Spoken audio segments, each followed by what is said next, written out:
para pemirsa Liputan 6 SCTV, para rekan-rekan, bapak-bapak panelis, dan terutama para audiens generasi muda Indonesia, para pegiat di renewable energy untuk masa depan. Sebuah kehormatan buat saya mewakili Pertamina untuk hadir di Indonesia Connect siang ini, karena sesungguhnya saya di Pertamina baru 1,5 bulan. Jadi ini kesempatan saya pertama connect ke publik, ke masyarakat untuk engage, introduce, dan discuss tentang hilirisasi sebagai bagian dari prioritas penting, prioritas pemerintah Indonesia. Kalau boleh tadi seperti Pak Heri dan Pak Erik, saya akan paparkan perjalanan dari Pertamina dalam membangun hilirisasi ini. Terutama kalau kita bicara Pertamina, ada 2 aspek di Asta Cita, di halaman selanjutnya kalau kita boleh lihat di slide ini, ada 2 aspek dari Asta Cita, 8 misi pemerintahan Presiden Prabowo yang merupakan peran Pertamina di dalamnya. Tentu ada Asta Cita nomor 5 mengenai hilirisasi dan industrialisasi, tapi juga jangan dilupakan Asta Cita nomor 2 mengenai ketahanan, kemandirian, dan swasembada energi. Ya, termasuk di situ adalah transisi energi menuju net zero emission untuk bumi yang lebih hijau. Dan semua ini ekosistemnya, tadi bicara hilirisasi Pak Erik uraikan, 91,7% hilirisasi di dalam agenda Asta Cita Presiden ini berasal dari sektor minerba dan migas.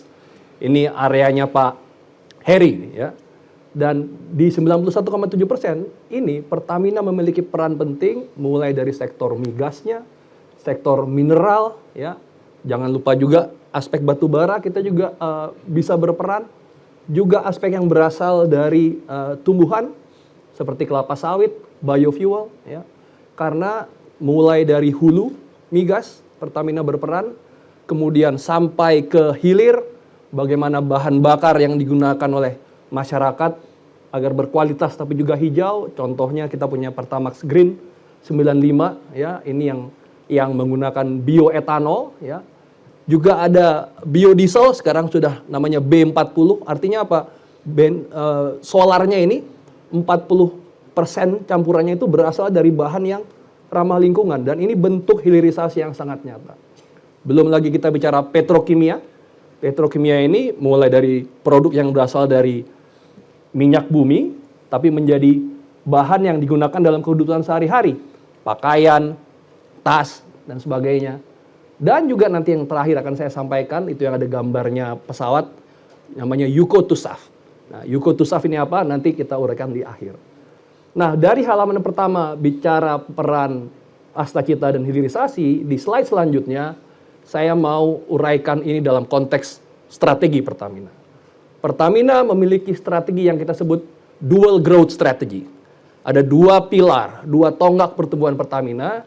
Yang satu adalah yang namanya maximizing legacy business, dan yang kedua adalah building low carbon business. Legacy business Pertamina dimulai dari hulu, dari upstream. Bagaimana meningkatkan produksi minyak dan gas, kemudian masuk juga ke refinery, ke kilang, yang berteknologi tinggi, yang dilakukan dengan sangat sophisticated, mengolah minyak mentah menjadi produk yang kita konsumsi untuk menggerakkan kita sehari-hari, energizing our daily life, ya. Tapi juga ini menghasilkan BBM, LPG, fuel retail business yang sekali lagi menjadi kebutuhan yang menjadi hajat hidup orang banyak. Dan tentunya semua ini bisa terjadi karena ada infrastruktur juga yang dikembangkan Pertamina, mulai dari jaringan pipa, kemudian juga kapal-kapal yang mendistribusikan sampai mobil tangki.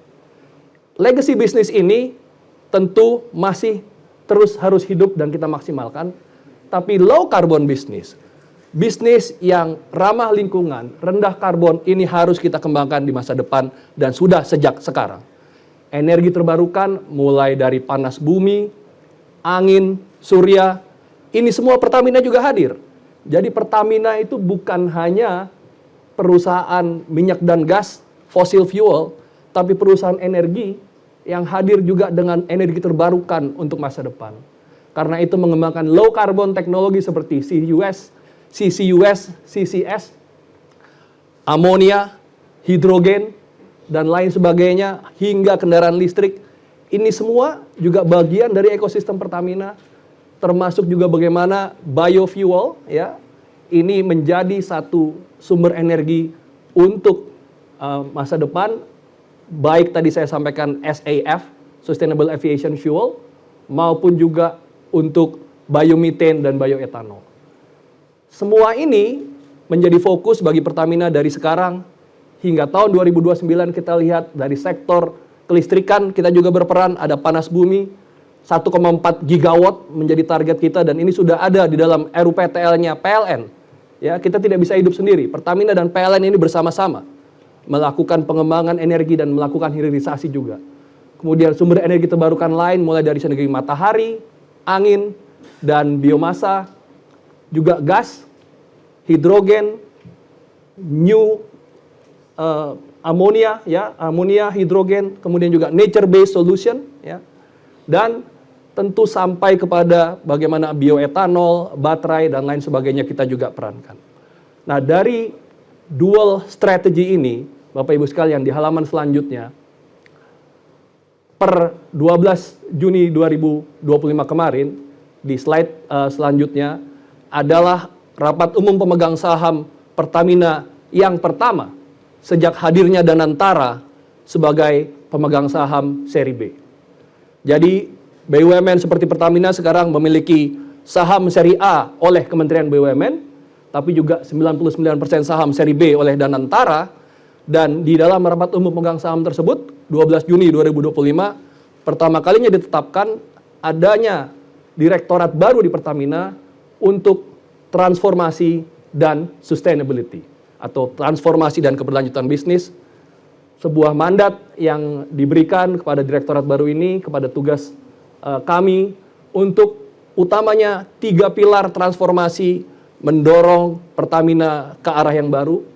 Pertama, menjadi organisasi yang lebih adaptif dengan perubahan-perubahan yang terjadi di dunia. Tadi disebutkan tentang bagaimana Presiden Donald Trump dan dampaknya kepada dunia, tapi juga adaptif terhadap perubahan yang ada di dalam negeri. Bagaimana perbaikan tata kelola migas harus kita lakukan, ya, untuk menguatkan kepercayaan Pertamina dalam melayani masyarakat. Kemudian bukan hanya adaptif, tapi juga kita harus lebih mengarah kepada bisnis yang sustainable, yang ramah lingkungan, yang berkelanjutan, ya. Tadi seperti saya sampaikan. Dan terakhir, bagaimana kebijakan yang ada secara strategis juga berperan untuk mempengaruhi Pertamina agar dapat menjalankan mandatnya baik dari Astacita maupun dari target-target yang lain. 3 pilar ini menjadi kunci, menjadi mandat dari Danantara dan Kementerian BUMN selaku pemegang saham, dan Pertamina sekarang semakin kencang untuk menjalankan target tersebut. Di slide selanjutnya, Bapak Ibu sekalian, sejalan dengan ini, Danantara telah mendorong, telah menegaskan langkah-langkah bagaimana misi untuk hilirisasi dilakukan. Beberapa hari yang lalu, hari Kamis tanggal 24 Juli, COO Danantara dan merupakan Direktur Utama Danantara Asset Management, Pak Doni Oskaria, sudah memaparkan strategi restrukturisasi, streamlining dan business consolidation, tapi juga pengembangan bisnis ke depan yang akan dilakukan oleh BUMN. Dan di situ kita lihat ada 2 yang menjadi highlight bagi kami, di mana pertama ada tagline Pertamina Downstream, hilir bisnis, hilir Pertamina, ya. Ini menjadi satu prioritas yang ditekankan oleh Danantara. Dan yang kedua, ini menarik, salah satu dari business development adalah Indonesia Battery Corporation atau IBC. Yang pertama, Indonesia Battery Corporation IBC adalah salah satu unit usaha Pertamina, anak perusahaan melalui Pertamina New and Renewable Energy. Sebuah perusahaan yang merupakan joint venture antara Pertamina dengan grup BUMN di sektor minerba, MindID dan Antam. Dan pada akhir bulan lalu sudah dilakukan groundbreaking pabrik baterai kendaraan listrik terintegrasi kerjasama IBC, Antam dan CBL dari Tiongkok.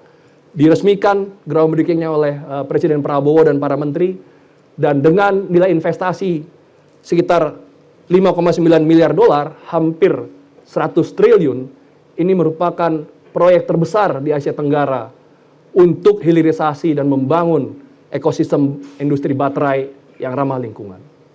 Juga kalau baterai tadi di daerah Karawang, tidak jauh dari situ di daerah Cikarang, juga satu proyek lain diluncurkan, lagi-lagi dari anak usaha Pertamina, Pertamina New and Renewable Energy, yang bekerja sama dengan LONGi dari Tiongkok, membangun pabrik untuk manufacturing solar panel. Komponen untuk membangun pembangkit listrik tenaga surya, agar kita bisa meningkatkan kandungan dalam negeri atau TKDN, dan juga menciptakan green jobs, lapangan kerja hijau.